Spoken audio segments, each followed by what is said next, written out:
స్తోత్రాలు. హల్లెలూయా. ప్రభునందు మీ అందరికీ నా హృదయపూర్వకమైన వందనాలు తెలియజేస్తున్నాను. దేవుడు మిమ్మల్ని అందరినీ దీవించునుగాక. ఆమేన్ చెప్పండి. దేవుడు మనల్ని అందరినీ సజీవులుగా ఉంచి మరొక అవకాశాన్ని మనకిచ్చాడు. మరి దేవుని వాక్యాన్ని విందాం. హెబ్రీయులకు రాసిన పత్రిక 12వ అధ్యాయము. హెబ్రీయులకు రాసిన పత్రిక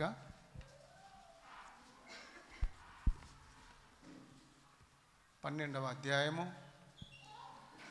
2వ వచనాన్ని చదువుకుందాం. మనను ఆవరించి ఉన్నందున మనము కూడా ప్రతి భారమును సులువుగా చిక్కులబెట్టు పాపమును విడిచిపెట్టి మనము కూడా ప్రతి భారమును సులువుగా చిక్కులబెట్టు పాపమును విడిచిపెట్టి విశ్వాసమునకు కర్తయు దానిని కొనసాగించువాడైన యేసు వైపు చూచుచు మన ఎదుట ఉంచబడిన పందెములో ఓపికతో పరిగెత్తుదము. హల్లెలూయా. క్రైస్తవ జీవితం ఒక పరుగు పందెం. మన జీవితం విశ్వాస జీవితం, విశ్వాస ప్రయాణము ఎలాంటిదంట? పరుగు పందెం లాంటిది. మనం వెనకబడిపోతే బహుమానము పొందలేం. మనం వెనకబడితే బహుమానము పొందలేం. మనం పరిగెత్తకపోతే బహుమానము పొందలేం. మనము ఎనీ టైం పరుగులోనే ఉండాలి. పరుగు పందెం ఇది పోరాటం, ఆత్మీయ పోరాటం. పోరాడుతూనే ఉండాలి అనుదినం, అనుక్షణం. దురాత్మ శక్తులతో, సాతాను శక్తులతో, శోధనలతో, మనకు ఎదురయ్యే సమస్యలతో పోరాడుతూనే ఉండాలి, గెలుస్తూనే ఉండాలి, నిలబడి ఉండాలి. ఎన్నడూ మనము ఓడిపోవద్దు, పడిపోవద్దు. నిరంతర పోరాటం. మన జీవితం, గొంతులో జీవితం ఉన్నంత వరకు పోరాటమే. ఏమ్మా, ఎవరితోటి పోరాటము? కొంతమందికి భార్యతో ఉండొచ్చు, భర్తకి భార్యతో ఉండొచ్చు, భార్యకు భర్తతో ఉండొచ్చు, కుటుంబంలో ఉండొచ్చు పోరాటాలు, సంఘంలో ఉండొచ్చు, సమాజంలో ఉండొచ్చు, ఎక్కడి నుంచి అయినా రావచ్చు. కాబట్టి మనం పోరాడాలి. ఇది యుద్ధ భూమి. యోబు భక్తుడు చెప్పాడు, నరుల కాలము యుద్ధ కాలము అన్నాడు ఆయన. మన జీవితకాలం ఎలాంటిదంటే యుద్ధం జరుగుతూనే ఉంటుంది. నీకు ఎప్పుడూ నెమ్మది ఉండదు, ఎప్పుడూ విశ్రాంతి దొరకదు. నీకు విశ్రాంతి కావాలంటే ఇక చచ్చిపోయినాక ప్రభు సన్నిధిలో చేరినాకనే నీకు విశ్రాంతి. ఇక భూమి మీద ఉన్నప్పుడు యుద్ధమే. యుద్ధమునకు ముందున్నోనికి ఏం తాకుతాయి? దెబ్బలు తాకుతాయి. యుద్ధానికి ముందున్నోనికి దెబ్బలు తప్పవు. మనము ప్రయాణం చేస్తున్నాం కాబట్టి, మనం ముందున్నాం కాబట్టి, మనము విశ్వాసంలో ప్రయాణం చేస్తున్నాం కాబట్టి, భక్తిలో ప్రయాణం చేస్తున్నాం కాబట్టి కొన్ని దెబ్బలు తాకుతాయి. కాబట్టి మనం నిలబడి ఉండాలి. నిందలు వస్తాయి, అవమానములు వస్తాయి, నువ్వు చేయని నేరాలు నీ మీద పడతాయి. ఏమంటావు? అన్నిటినీ భరించి ఓర్చుకొని ముందుకు సాగాలి. అదే విశ్వాస జీవితం. ఓకే, నేను చెప్పదలసినవి ఒక 2, 3, 4, 5 పాయింట్లు ఉన్నాయి, చెప్తా. ఏం చెప్పాలనుకుంటున్నానంటే, సులువుగా చిక్కులబెట్టు పాపములు అని పౌలు భక్తుడు చెప్పాడు. సులువుగా చిక్కులు పెట్టేస్తాయి కొన్ని పాపాలు. మనం అనుకుంటాం ఏం కాదులే అనుకుంటాం, కానీ అవి మనల్ని సులువుగా చిక్కుల్లో పెట్టేస్తాయి. చిక్కులలో పడిపోతాం మనం. ఆ సులువుగా చిక్కులు పెట్టే పాపములో పడకుండా వాటిని విడిచిపెట్టి జాగ్రత్తగా ఉండాలి. సులువైన చిక్కులు లేక సాతాను కుయుక్తి, సాతాను యొక్క కుయుక్తి మనము తెలుసుకోవాలి. అది మనల్ని ఉచ్చులో పడేస్తుంది, చిక్కులో పడేస్తుంది, శోధనలో పడేస్తుంది. చివరికి మనము ఆత్మహత్య చేసుకొని చచ్చిపోవాలన్నంత బాధ కూడా కలిగిస్తుంది. వాటి విషయంలో మనం జాగ్రత్తగా ఉండాలి. మొదటి మాట రాజుల 2వ గ్రంథం మొదటి మాట చూద్దాం. సాతాను పెట్టే చిక్కులు ఏంటి అంటే, రాజుల 2వ గ్రంథం అందరు తీశారా? 4వ అధ్యాయము, రాజుల 2వ గ్రంథము 4వ అధ్యాయము మొదటి వచనంలో ఉంది. అంతటా ప్రవక్తలలో శిష్యులలో ఒకని భార్య,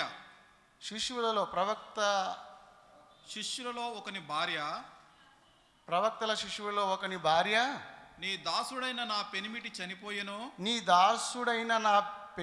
చనిపోయెను, అతడు యెహోవా యందు భయభక్తులు గలవాడై ఉండెనని నీకు తెలిసే ఉన్నది. అతడు యెహోవా యందు భయభక్తులు గలవాడై ఉన్నాడని నీకు తెలుసు. ఇప్పుడు అప్పులవాడు నా ఇద్దరు కుమారులు తనకు దాసులుగా ఉండుటకై వారిని పట్టుకొని పోవుటకు వచ్చి ఉన్నాడని ఎలీషాకు మొరపెట్టగా, విన్నారా? అప్పులవాడు వచ్చి నా ఇద్దరు కుమారులను తీసుకొని పోయాడు, పట్టుకొని పోవడానికి వచ్చాడయ్యా.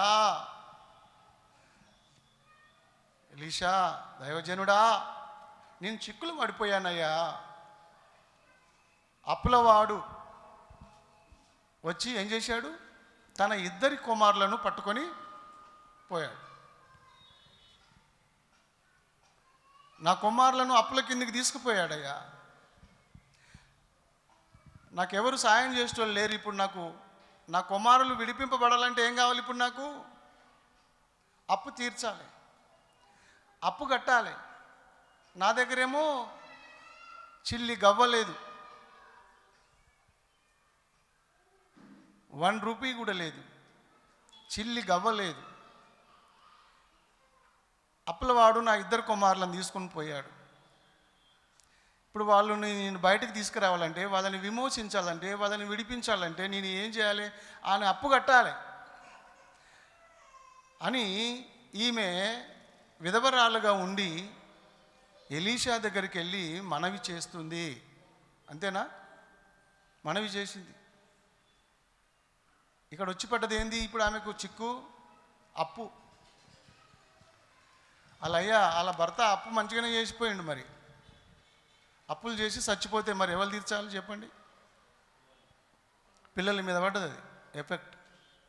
మనం పాపం చేస్తే కూడా, పాపం చేసి చచ్చిపోతే కూడా పిల్లల మీద ఏం పడుతుంది? శాపం వచ్చేస్తుంది, ఎఫెక్ట్ వచ్చేస్తుంది. మనం అప్పు చేసి చచ్చిపోతే కూడా మన భార్య బిడ్డల పైన ఆ భారము ఉంటుంది.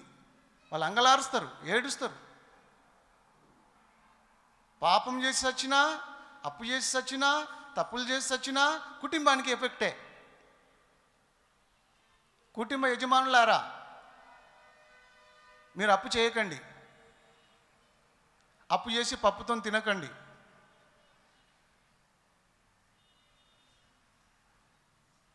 అప్పు చేసి బువ్వ కింది కూరతో తినండి. బువ్వ కింది కూర తెలుసా? బువ్వ కింది కూర పలుసు పులుసు కారంతో తినండి. కానీ అప్పులు చేసి పప్పుతో తినడము అది నీకు ఉరి, సాతాను పెట్టినటువంటి ఒక ఉచ్చు, సాతాను కుయుక్తి అది.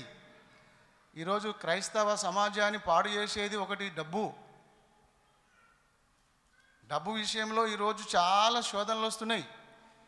ప్రేమలు దూరం అయిపోతున్నాయి, ఐక్యత ఖరాబ్ అయిపోతుంది, మంచి సావాసం పాడైపోతుంది. ఈ డబ్బు వలన దేవుని యొక్క పని ఖరాబ్ అయిపోతుంది. సంఘంలో శోధనలు వస్తున్నాయి, సమస్యలు వస్తున్నాయి, కుటుంబంలో సమస్యలు వస్తున్నాయి. కేవలము అప్పు అనేటువంటి ఉచ్చు, సాతాను యొక్క కుయుక్తి అదే. ఈయన భక్తుడే, ఈమె భర్త భక్తుడేనట. ఏమని రాసి ఉంది నాన్న అక్కడ? అతడు యెహోవాయందు భయభక్తి గల వాడై ఉండెనని నీకు తెలుసు అంటుంది ఆమె. అయ్యా నా భర్త ఎలాంటి వాడయ్యా? మోసగాడేం కాదు, మందిని ముంచిటోడేమైతే కాదు, భయభక్తులు గలవాడా అతడు. యెహోవాయందు భయభక్తులు గలవాడు.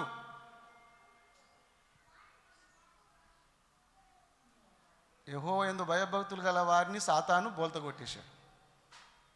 జాగ్రత్త ఉండకపోతే మన ఆత్మీయ జీవితం ఖరాబ్ అవుతుంది, మన కుటుంబం ఖరాబ్ అవుతుంది, మన భార్య బిడ్డలు రోడ్డు మీద పడిపోతారు. జాగ్రత్తగా ఉండాలి. ఇది ఏంటిదంటే సాతాను యొక్క యుక్తి. సాతాను సులువుగా చిక్కులు పెట్టే పాపాలలో చిక్కులలో ఇది ఒకటి. అప్పు చేయడం అనేది ఒక సాతాను యొక్క ఉరి. అందుకనే అప్పు చేయడానికి ఎప్పుడు కూడా మనము సిద్ధపడవద్దు, ఆతృత పడవద్దు. అప్పు మనది కాదు, అది మన సొమ్ము కాదు, మనం సంపాదించింది కాదు. కొంతమంది అప్పు చేయడానికి చాలా ఆతృత పడుతూ ఉంటారు, ఆలోచనలు చేస్తారు, ఎత్తుగడ్డలు వేస్తారు. ఏంటి ఆలోచన, ప్లాన్ చేస్తారు. ఎవరు అప్పిస్తారు, ఎట్లా అప్పు అడగాలి, ఎట్లా మెప్పించాలి, ఎట్లా ఒప్పించాలి, ఎట్లా నమ్మించాలి, ఇవన్నీ సాతాను పనులే.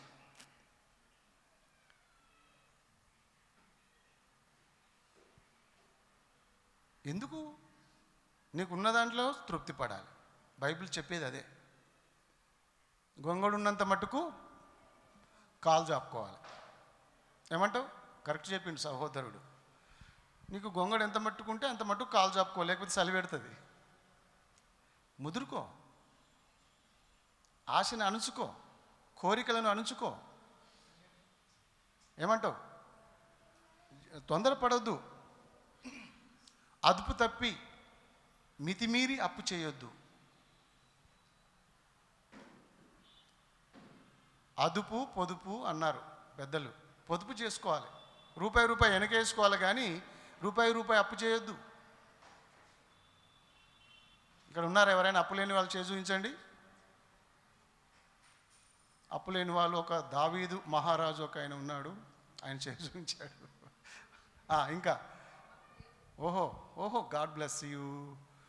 ఒక ఎస్తేరమ్మ కూడా చేయి చూపించింది, ఇంకో తల్లి కూడా చూపించింది. ఓకే అమ్మ, గాడ్ బ్లెస్ యూ అమ్మ, గాడ్ బ్లెస్ యూ. ఇంకెవరైనా ఉన్నారా అప్పు లేని వాళ్ళు? ఫైనాన్స్ కూడా ఉండొద్దు, ఈఎంఐలు కూడా ఉండొద్దు, జాగ్రత్త. అట్లాంటి వాళ్ళు ఏమైనా ఉంటే చేయి చూపించండి.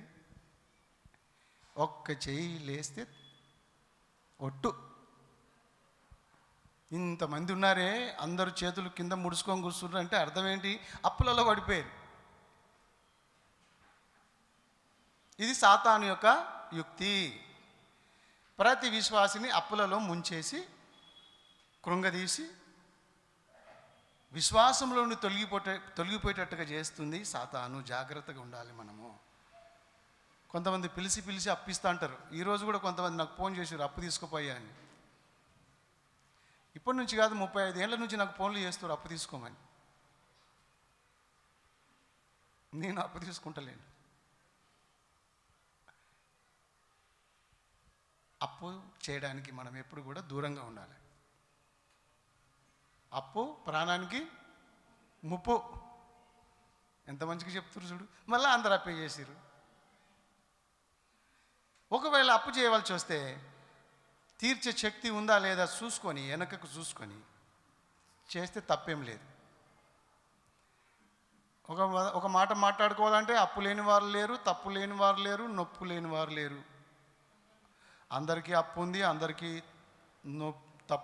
తప్పులున్నాయి, నొప్పులున్నాయి. ఒక మాట చూడాలంటే ఇది కూడా వాస్తవమే. కానీ అప్పు చేస్తే తీర్చడానికి శక్తి ఉంటేనే చేయాలి, లేకపోతే చేయొద్దు. ఈమె బాధ అదే. ఈ సేవకురాలు ఎలీషా దగ్గరికి వెళ్ళి ఎలీషాను బతిమలాడుతుంది, అయ్యా ప్రార్థన చేయి, యెహోవా యందు భయభక్తులు కలిగిన నా భర్త అప్పు చేసి చచ్చిపోయాడయ్యా. అయితే ఇప్పుడు నా 2 పిల్లల్ని తీసుకుపోయారయ్యా. నా పిల్లల్ని వాళ్ళు అప్పు కిందికి తీసుకెళ్ళారు.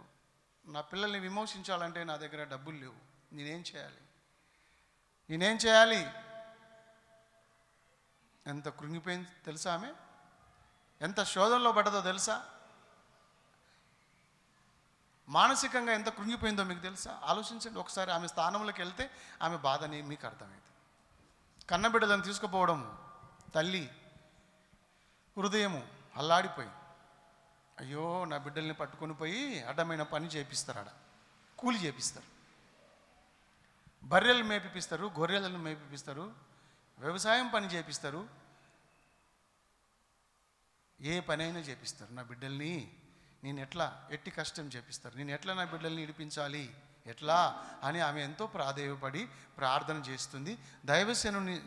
దైవజనుని కూడా సంప్రదించి ప్రార్థన చేయించుకుంటుంది. అయ్యా నాకు ఏదైనా మార్గం ఎట్లా?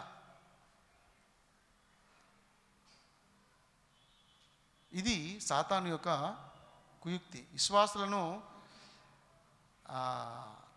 కృంగదీయడానికి వాడు వాడే బాణం ఇది. సాతాను ఆయుధం ఇది. అప్పు అనేది సైతాను ఆయుధమే, దేవుని ఆయుధం కాదు ఇది. దేవుని ఆయుధం అట్లా ఉండదు. దీనివల్ల అనేక మంది కృంగిపోతున్నారు, ప్రార్థన మానేశారు, బైబిల్ చదవడం మానేశారు, మందిరాలు మానేస్తున్నారు. ఈ అప్పుల వల్ల కుటుంబాలు చీల్చుకపోతున్నాయి, మంచి సావాసం, మంచి ఆత్మీయ బంధాలు తెగిపోతున్నాయి, ప్రేమలు దూరమైపోతున్నాయి, హత్యలు చేసుకున్న కాడికి వచ్చేశారు. ఇది సాతాను యొక్క కుట్ర, సాతాను యొక్క కుయుక్తి. మనం జాగ్రత్తగా ఉండాలి. మితిమీరి ఎప్పుడు కూడా అప్పు చేయొద్దు, అదుపు తప్పి ఎప్పుడు కూడా అప్పు చేయొద్దు. అది మనకు శోధన, మనశ్శాంతిగా ఉండనీయదు, నిద్ర పట్టనీయదు. పంటే నిద్ర పట్టదు, తింటే పేకి పట్టదు. అప్పులు చేయొద్దు, ఉన్న కాడికి చదువుకోవాలి. కీర్తన 131లో దేవుడు చెప్పాడు. కీర్తన 131 మొదటి వచనములో ఏమన్నాడంటే, నాకు అందని వాటి ఎందైనను యెహోవా నా హృదయము అహంకారము గలది కాదు, నా కన్నులు మిది చూచుచున్నవి కావు,